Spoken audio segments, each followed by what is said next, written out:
കർത്താവിൻ്റെ അതിപരിശുദ്ധ നാമം ഈ പ്രഭാതത്തിലും മഹത്വപ്പെടുമാറാകട്ടെ. എല്ലാ സഹോദരങ്ങൾക്കും വേഗം വരുന്ന യേശുക്രിസ്തുവിൻ്റെ അനുഗ്രഹീത നാമത്തിൽ വിശുദ്ധ വന്ദനത്തെ അറിയിക്കുന്നു. യഹോവയായ ദൈവം സൂര്യനും പരിചയമാകുന്നു. നേരോടെ നടക്കുന്നവർക്ക് അവിടുന്ന് ഒരു നന്മയ്ക്കും മുടക്കം വരുത്തുകയില്ല. നേരോടെ നടക്കാൻ, വിശ്വസ്തരായിരിക്കാൻ നമുക്കിടയാവണം.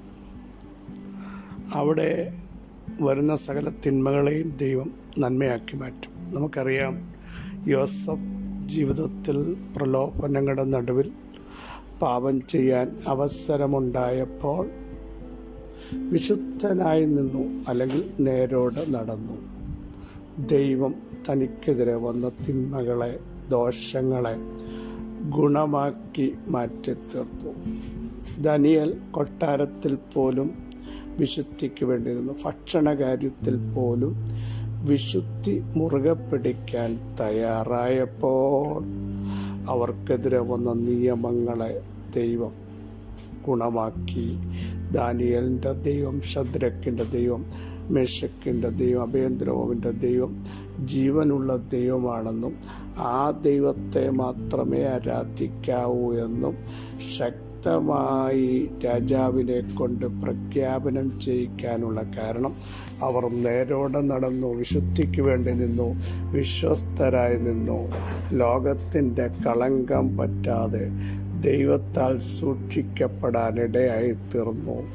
ഏത് സാഹചര്യത്തിനും വിശുദ്ധിക്ക് വേണ്ടി നിവരോടെ നിൽക്കുവാൻ, തൻ്റെ ഇടത്തോടെ നിൽക്കാൻ, നമ്മുടെ ജീവിതത്തിൽ പ്രതികൂലം വരുമ്പോൾ, വിശുദ്ധി ചോദ്യം ചെയ്യുമ്പോൾ നമ്മൾ അവരെ പിണക്കണ്ട എന്ന് വെച്ച് അവർക്ക് അനുകൂലമായി തീരുമാനങ്ങൾ എടുക്കാറില്ലേ?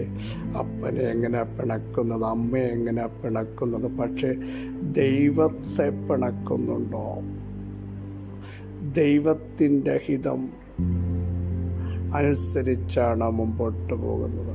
ഒരിക്കൽ വിശുദ്ധിക്ക് വേണ്ടി നിന്നിട്ട് പല അഡ്ജസ്റ്റ്മെൻറ്റുകളുടെയും മുമ്പാകെ വിശ്വാസത്തിനകത്ത് കോംപ്രമൈസ് ചെയ്ത ഒത്തിരി സമയങ്ങളില്ലേ സഹോദരങ്ങളെ? ഇവിടെ നോക്കൂ, എബ്രായ ബാലന്മാരും ദാനിയേലും ഒക്കെ ജീവൻ പോയേണ്ടി വന്നാലും അഡ്ജസ്റ്റ്മെൻറ്റുകൾക്ക് ഞങ്ങൾ തയ്യാറല്ല. ഈ വിശ്വാസത്തിനകത്ത് നിന്ന് അണുവിട വ്യതിചലിക്കാൻ തയ്യാറല്ല. നമ്മളെപ്പോഴും നോക്കുന്നത് ഭൗതിക നന്മകളാണ്, നമ്മൾ ദൈവം നൽകുന്ന അനുഗ്രഹം അല്ല. ഭൗതിക നന്മകൾ പ്രാർത്ഥിക്കാത്തവനില്ലേ? ആരാധിക്കാത്തവന് ഇഷ്ടം പോലെ മണിയില്ലേ? അതല്ല ദൈവം നൽകുന്ന അനുഗ്രഹം. സ്വർഗത്തിലെ സകലവിധ ആത്മീയ അനുഗ്രഹങ്ങളെപ്പറ്റി എഫേസ്യർ ലേഖനം 1-ാം അധ്യായം പഠിക്കണം. അതാണ് ആത്മീയ അനുഗ്രഹമാണ് നമ്മുടെ ജീവിതത്തിൽ. മണിയല്ല ആത്മീയ അനുഗ്രഹം, അതിവിടം കൊണ്ട് തീരും. നിത്യതയിലേക്ക് സ്വരുകൂട്ടുന്ന ആത്മീയ അനുഗ്രഹങ്ങൾ നമ്മുടെ ജീവിതത്തിലുണ്ടെങ്കിൽ സ്വസ്ഥതയുള്ള ജീവിതം, സമാധാനമുള്ള ജീവിതം, ദൈവിക സാന്നിധ്യമുള്ള ജീവിതം, ദൈവിക സമാധാനമുള്ള ഒരറ്റ്മോസ്ഫിയർ ഉണ്ടായാൽ മണി അല്ല നമ്മുടെ ജീവിതത്തെ നിയന്ത്രിക്കുന്നത്. എപ്പോഴും ഓർക്കുക, മണി കുറേ കഴിയുമ്പോൾ സമാധാനത്തെ കെടുത്തും, സന്തോഷത്തെ ഇല്ലാതാക്കും. പക്ഷേ ആത്മീയ അനുഗ്രഹം ഒരുവനിലുണ്ടെങ്കിൽ അവൻ്റെ ജീവിതം സ്വസ്ഥമായിരിക്കും. പ്രതികൂലങ്ങൾ വന്നാലും പൗലോസിന് പറയാൻ കഴിയും, പ്രതിസന്ധി വന്നാലും എനിക്കൊരു സന്തോഷമുണ്ട്. അതല്ലേ റോമിലെ കാരാഗൃഹത്തിൽ കിടന്നിട്ട് പറഞ്ഞത്?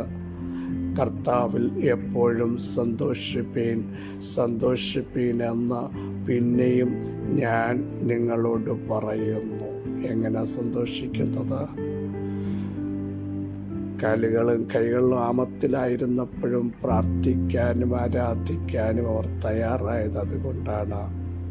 കർത്താവാണ് എൻ്റെ ലക്ഷ്യമെന്നും നിത്യതയാണ് എൻ്റെ എയിമെന്നും അകത്ത് ദൃഢനിശ്ചയമുള്ളവനെ സംബന്ധിച്ച് ലോകത്തിൻ്റെ ഒരു മാലിന്യവും പറ്റാതെ, ലോകവുമായി മിങ്കിൾ ചെയ്യാതെ, ലോകത്തിൻ്റെ ഓർഡർ അനുസരിച്ച് ജീവിക്കാതെ ദൈവിക പ്രമാണത്തിന് വേണ്ടി നിൽക്കാൻ തൻ്റെ ജനം തയ്യാറാകും എന്നുള്ളതിന് സംശയമില്ല.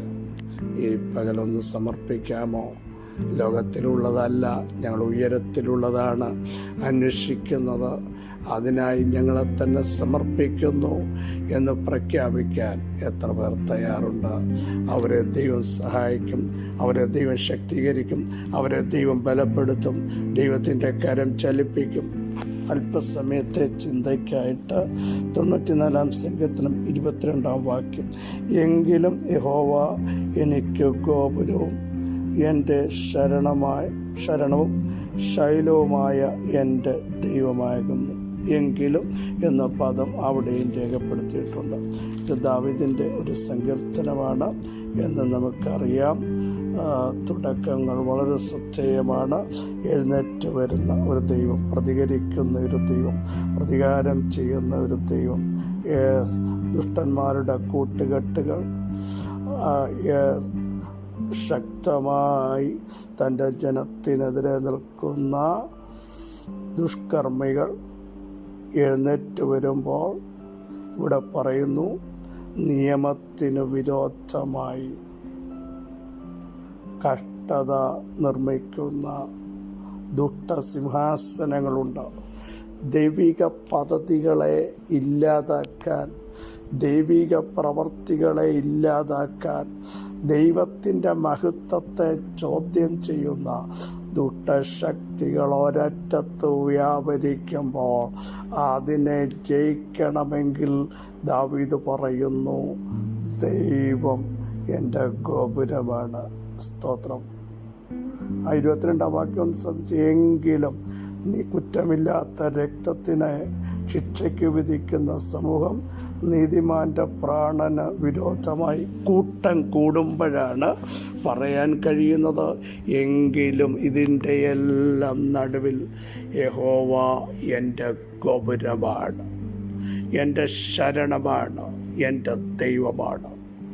പ്രിയ സഹോദരങ്ങളെ, പ്രതിസന്ധിയുടെ ആഴങ്ങൾ കൂടുമ്പോൾ, വെല്ലുവിളികൾ വർദ്ധിക്കുമ്പോൾ, ആശയറ്റെന്ന് ചിന്തിക്കുമ്പോൾ, എൻ്റെ ഉടയവനുണ്ട്, ഞാൻ സേവിച്ചു വരുന്നവനുണ്ട്, എൻ്റെ ശരണമായ ദൈവമുണ്ട്, എൻ്റെ കോട്ടയുണ്ട്, ഞാൻ ആശ്രയിക്കുന്ന ഒരു പാറയുണ്ട്, ശാശ്വതമായൊരു പാറയാണ്. ദുഷ്ടൻ്റെ ഇഷ്ടത്തിന് ഏൽപ്പിച്ചു കൊടുക്കാത്ത ഒരു ദൈവം. പ്രാണന് വിരോധമായി, ആരോഗ്യത്തിന് വിരോധമായി, നന്മകൾക്ക് വിരോധമായി, കുടുംബജീവിതത്തിനെതിരെ, സ്വസ്ഥതയ്ക്കെതിരെ അണിയറയിൽ ദുഷ്ടശക്തികൾ പദ്ധതികൾ ഒരുക്കുമ്പോൾ, നിയമത്തിന് വിരോധമായി, ദൈവിക വാഗ്ദത്തങ്ങൾക്ക് വിരോധമായി, ഇപ്പുറത്ത് നിന്ന് നശിപ്പിക്കുവാൻ കൂട്ടം കൂടി നിൽക്കുന്ന ശക്തികളെ കണ്ടിട്ട് വിളിച്ചു പറ, ഇതിൻ്റെ നടുവിലും ദൈവം എൻ്റെ ഗോപുരമാണ്, ഞാൻ കുലുങ്ങത്തില്ലെന്ന് 62 സങ്കീർത്തനത്തിൽ ദാവീദ് വ്യക്തമായി പറയുന്നു. തള്ളിയിടാൻ, പദവിയിൽ നിന്ന് ഇല്ലാതാക്കാൻ നോക്കുന്ന, ഫോഷ്കൃഷ്ടപ്പെടുന്ന ഒരു സമൂഹമുള്ളപ്പോൾ ദാവീദ് പറയുന്നു, എങ്കിലും കർത്താവേ, അങ്ങൻ്റെ ശരണവും അങ്ങൻ്റെ ഗോപുരവും അവിടുന്ന് എൻ്റെ ദൈവമാണ്. ജീവനുള്ള ദൈവം എൻ്റെ ദൈവമാണ്, ജീവിപ്പിക്കുന്ന ദൈവം എൻ്റെ ദൈവമാണ്, വിളിച്ചു വരുത്തുന്ന ദൈവം എൻ്റെ ദൈവമാണ്, സൃഷ്ടിക്കുന്ന ദൈവം എൻ്റെ ദൈവമാണ്, സൗഖ്യമാക്കുന്ന ദൈവം എൻ്റെ ദൈവമാണ്, യുഗങ്ങളുടെ പാറ എൻ്റെ ദൈവമാണ്, അനാദിയായും ശാശ്വതമായുള്ളവൻ എൻ്റെ ദൈവമാണ്, വാക്ക് പറഞ്ഞിട്ട് മാറാത്തവൻ എൻ്റെ ദൈവമാണ്, അടിപ്പിണനാൽ സൗഖ്യമാക്കുന്നവൻ എൻ്റെ ദൈവമാണ്, ആർക്കും അടയ്ക്കാതെ വണ്ണം തുറക്കാൻ കഴിവുള്ളവൻ എൻ്റെ ദൈവമാണ്, സഹായിക്കുന്നവൻ എൻ്റെ ദൈവമാണ്, സകല അന്ധകാര മണ്ഡലങ്ങളെയും കാൽ കീഴാക്കിയവൻ എൻ്റെ ദൈവമാണ്, വിശ്വാസത്തിൻ്റെ നായകൻ, പൂർത്തി വരുത്തുന്നവൻ എൻ്റെ ദൈവമാണ്, ബുദ്ധിമുട്ടൊക്കെ തീർത്തു തരുത്തുന്നവൻ എൻ്റെ ദൈവമാണ്. പ്രഖ്യാപിക്കാമോ? ആ ദൈവം എൻ്റെ ദൈവം, ഗോപുരമായവൻ, ശൈലമായവൻ, ശരണമായവൻ. എല്ലാവരും കൈവിടുമ്പോൾ നമുക്ക് ശരണമായൊരു ദൈവം ഇല്ലേ? എല്ലാവരും മാറ്റി നിർത്തി കൈ ഒഴിഞ്ഞപ്പോഴും ഈ ദൈവം എന്ന് വന്നേക്കും എൻ്റെ ദൈവം എന്ന് വിളിച്ചു പറയാൻ അവിടെ നമ്മെ ഇടയാക്കിയ സന്ദർഭങ്ങൾ ഇന്നും മറന്നു പോകരുത്. ധൈര്യത്തോടെ പറ, ഈ ദൈവം എൻ്റെ ദൈവമാണ്. ജീവപര്യന്തം വഴി നടത്താൻ ശക്തനായിരിക്കാൻ അവിടുത്തെ ബലമുള്ള കരങ്ങളിൽ നമുക്കൊന്ന് താഴ്ത്തി ഏൽപ്പിക്കാം. നിയമത്തിനു വിരോധമായി കഷ്ടതയുണ്ടാക്കുന്ന, പ്രാണന് വിരോധമായി കൂടിയാലോചിക്കുന്ന, കുടുംബജീവിതത്തെ ഇല്ലാതാക്കുന്ന, തലമുറകൾക്കെതിരെ വിരോധമായി കയ്യെഴുത്തുകൾ എഴുതിയിരിക്കുന്ന ദുഷ്ടശക്തികളെ കണ്ടിട്ട് പറ, ഇതിൻ്റെ നടുവിലും ദൈവം എനിക്ക് വേണ്ടി എഴുന്നേറ്റ് വരും. ദൈവം എനിക്ക് വേണ്ടി നീതി ന്യായം നടത്തും. ദൈവം എനിക്ക് വേണ്ടി ന്യായം പ്രവർത്തിക്കും. ദൈവം എൻ്റെ നീതി കാണാതിരിക്കില്ല. മറ്റാരും അത് കണ്ടില്ലെങ്കിലും നീതിയോടെ വിധിക്കുന്നവൻ ഇന്നു പകൽ എൻ്റെ ഗോപുരമാണ്, എൻ്റെ ശരണമാണ്, എൻ്റെ ദൈവമാണ് എന്ന് ശക്തമായി വിശ്വസിച്ചുകൊണ്ട് അത് പ്രഖ്യാപിക്കാൻ തയ്യാറാകൂ. കർത്താവ് നിങ്ങളെ കൈവിടില്ല. പിതാവേ, ഈ വചനത്തിൻ്റെ ശക്തി അവിടുത്തെ ജനത്തിൻ്റെ മേൽ, തലമുറകളുടെ മേൽ, കുടുംബത്തിൻ്റെ മേൽ, കുടുംബ ജീവിതത്തിൻ്റെ മേൽ വെളിപ്പെട്ടു വരാൻ പ്രാർത്ഥിക്കുന്നു. സകല ദുഷ്ടശക്തികളും ഇന്നു പകൽ തകർന്നിരിക്കാൻ സ്തോത്രം. ഗോപുരമായവൻ, ശരണമായവൻ, ശൈലമായവൻ, സങ്കേതമായവൻ, കഷ്ടങ്ങളിൽ ഏറ്റവും അടുത്ത തുണയായവൻ ഞങ്ങളുടെ മധ്യ വെളിപ്പെടുന്നതിനായി സ്തോത്രം. സൗഖ്യം വ്യാപരിക്കട്ടെ, ബലം വ്യാപരിക്കട്ടെ, അസ്വസ്ഥതകൾ മാറട്ടെ, സ്വസ്ഥത വെളിപ്പെട്ട് വരട്ടെ, ചിലത് മടങ്ങി വരട്ടെ, തുറന്നു വരട്ടെ, മൂവ് ചെയ്യട്ടെ.